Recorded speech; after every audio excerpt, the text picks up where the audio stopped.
Bismillahirrahmanirrahim. Assalamualaikum warahmatullahi wabarakatuh. Hari ini saya dan ahli kumpulan saya nak membentangkan tajuk tentang Al-Quran digital dalam berbagai produk dan aplikasi yang menyediakan taswir dan doa-doa. Okay. Selain daripada berguru dengan ustaz atau ustazah untuk mengaji Al-Quran digital juga mampu membantu kita untuk memperbaiki bacaan Al-Quran. Seperti yang anda tahu, kini hidup kita dikelilingi dengan digital. Tidak kira dalam melakukan aktiviti apa-apa pun. Tujuan Al-Quran digital adalah untuk mempermudahkan lagi umat Islam membaca dan menghayati Al-Quran. Al-Quran ini sesuai untuk semua golongan, tidak kira yang sudah lancar membaca Al-Quran atau yang baru hendak mula membaca. Ketahuilah, membaca Al-Quran ini merupakan satu nikmat dan anugerah yang cukup besar kepada kita, orang Islam. Jadi, jangan malu untuk belajar membaca kerana memang sentiasa ada ruang untuk diperbaiki. Yang pertama, anda boleh muat turun aplikasi Al-Quran dalam telefon pintar anda. Dan anda boleh membaca Al-Quran di mana-mana sahaja, tidak kira di dalam pengangkutan awam, semasa menunggu giliran doktor dan sebagainya. Dengan hanya klik di hujung jari, anda juga boleh memilih surah yang mahu dibaca dengan mudah. Contohnya, surah Al-Mulk, Al-Kahfi, Duha. Okay. Seterusnya, anda boleh lagi mendalami maksud Al-Quran dengan memahami maksud-maksudnya.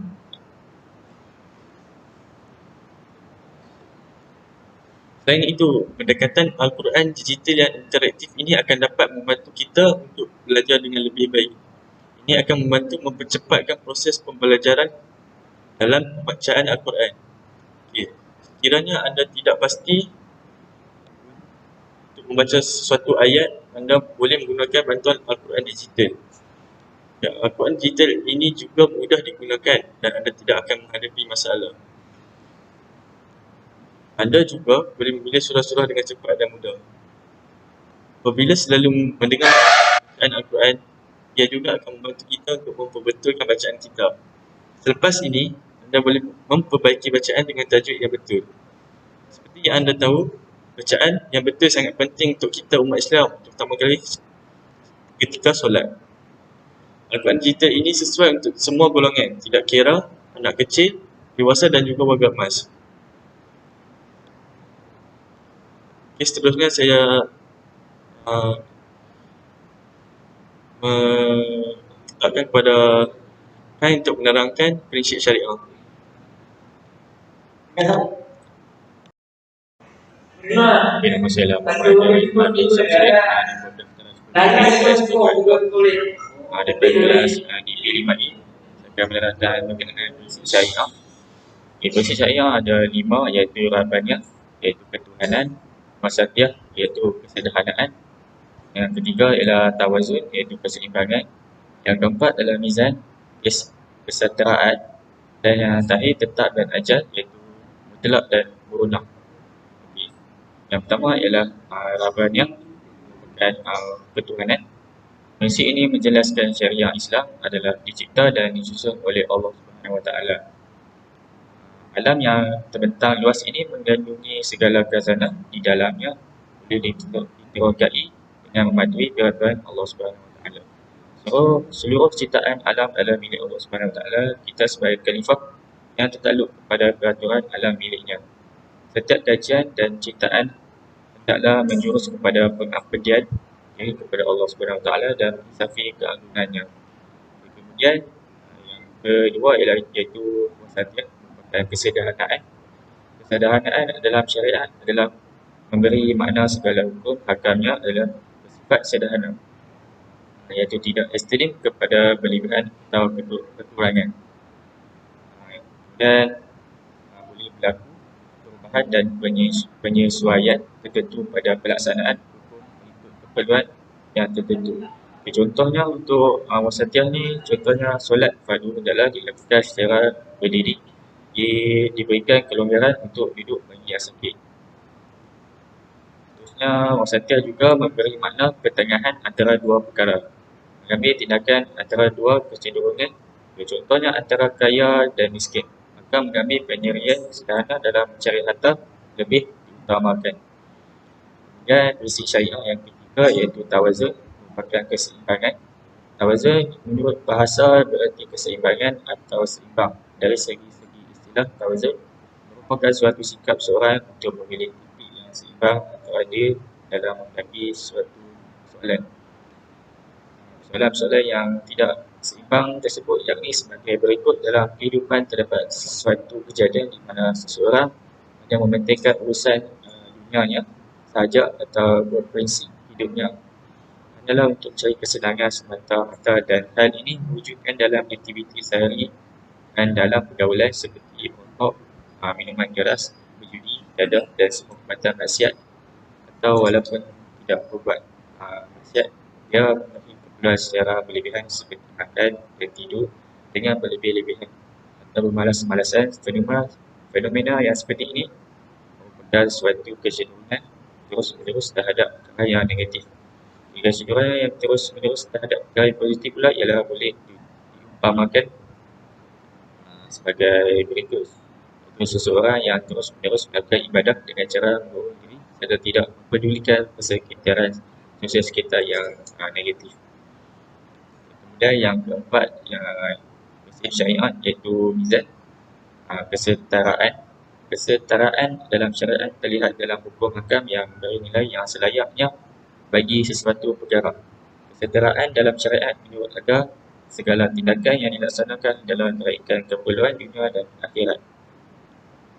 Kesetaraan dalam syariat menuntut agar setiap perkara yang dilaksanakan perlu ditimbangkan agar hukum agama tidak menjadi beban atas nama penyelidikan dan pembangunan.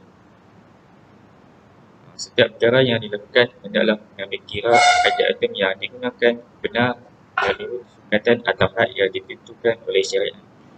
Bagi syariat ini, contohnya yang pertama dalam kejuruteraan kimia, prinsip mizan digunakan untuk memahami bahan dan aliran tenaga. Begitu juga dalam kejuruteraan awam dan mekanik, tindakan daya dan moment menggunakan prinsip yang sama. Sementara dalam kejuruteraan elektrik, ring kesetaraan digunakan pada cas elektrik. Yang terakhir, iaitu yang kelima, bagi prinsip syariah, tetap dan ajal merupakan mutlak dan ataupun mutlak. Tetap dan ajal menurut syariat terlihat dalam aspek hukum hakamnya tetap untuk semua zaman dan umat. Kemudian tidak berlaku sebarang perubahan hukum seperti pengharaman haram. Pengharamannya boleh dikecualikan atau digugurkan seandainya ada keperluan yang syariah untuk menggunakannya. Contohnya, untuk tetap dan ajal, syariah ini harap terpaksa digunakan untuk tujuan perubatan. Kelonggaran ini boleh dilakukan seandainya tiada pilihan lain bagi mengobati penyakit yang berbahaya.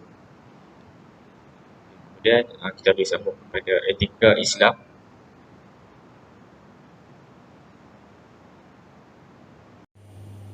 Assalamualaikum, nama saya Muhammad Saban bin Sahari.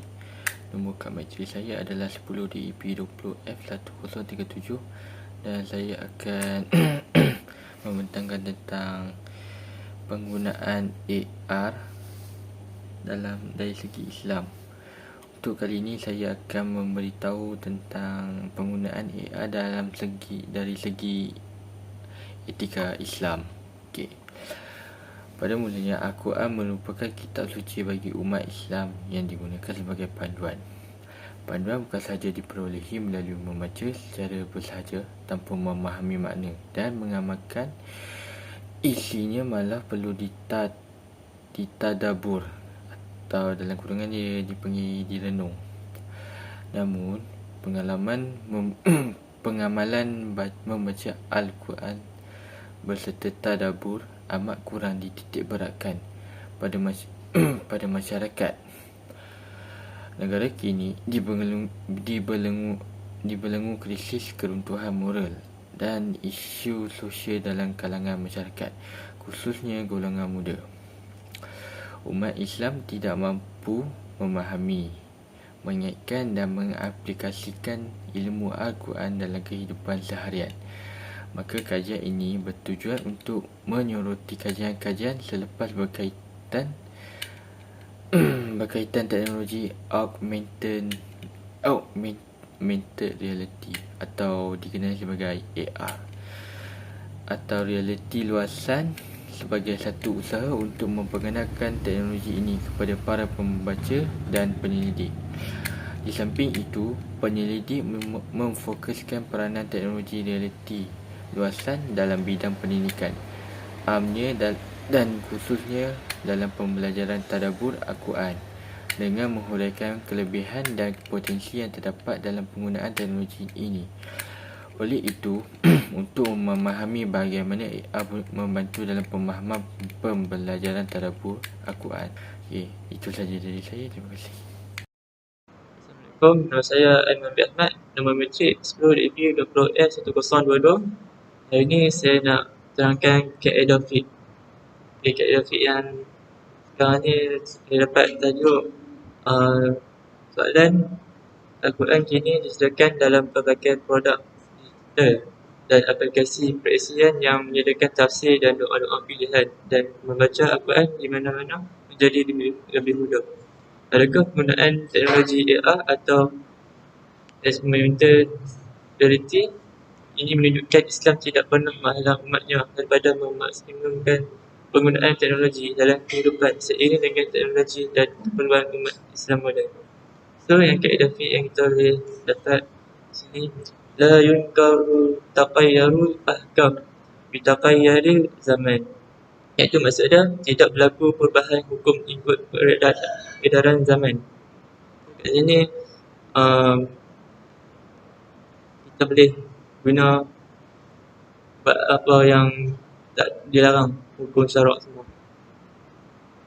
Satu lagi kaedah fiqh, iza daqal amru ittasa'a, apabila sesuatu itu sempit maka hendaklah diperluas. So kat sini kita boleh perkembangkan teknologi lain untuk diperluaskan. Assalamualaikum warahmatullahi wabarakatuh. Nama saya Muhammad Farhan bin Ruhaidat, nombor Kemetrik 10 DEP 20F1002. Saya akan meneruskan apa yang dibentang oleh rakan-rakan saya. Saya akan teruskan dengan topik implikasi. Pada masa kini, teknologi semakin berkembang pesat di serata dunia, dan jika teknologi diabaikan dalam Islam, ia dapat memberikan implikasi ataupun kesan kepada umat Islam. Antaranya ialah kekurangan pengembangan teknologi dapat melemahkan dan merendahkan darjat umat Islam. Oleh kerana umat Islam tidak mampu mencipta sesuatu teknologi dan hanya mampu belajar dan menggunakan teknologi barat yang mungkin akan melalaikan dan bertentangan dengan syariat Islam. Selain itu, ia juga dapat memberi kesan kepada sosial seperti menjatuhkan maruah umat Islam dan menyebabkan umat Islam menjadi mundur. Ia juga boleh menyebabkan dakwah Islam tidak dapat disebarkan secara meluas seperti zaman sekarang. Dan zaman sekarang mempunyai teknologi seperti telefon pintar yang mana kita dapat menyebarkan dakwah melalui telefon pintar dan sosial media. Umat Islam juga akan bergantung kepada teknologi barat untuk menghasilkan ubat-ubatan. Seterusnya, kesan pengabaian teknologi juga dapat memberi kesan kepada politik serta ekonomi sebuah negara. Antaranya ialah negara Islam senang dijajah oleh negara asing, dan juga negara Islam bergantung kepada kuasa asing untuk mendapatkan teknologi walaupun negara Islam itu penuh dengan sumber alam. Seperti kita memerlukan teknologi barat untuk melindungi agama Islam kerana kita tidak mampu menggunakan teknologi terkini. Akhir sekali, kita sebagai umat Islam haruslah mempelajari tentang teknologi agar umat Islam tidak mudah ditindas dan tidak ketinggalan zaman. Dan kita juga akan dapat menyebarkan dakwah dengan lebih meluas dan meninggikan darjat agama Islam. Itu saja daripada saya. Sekian, terima kasih.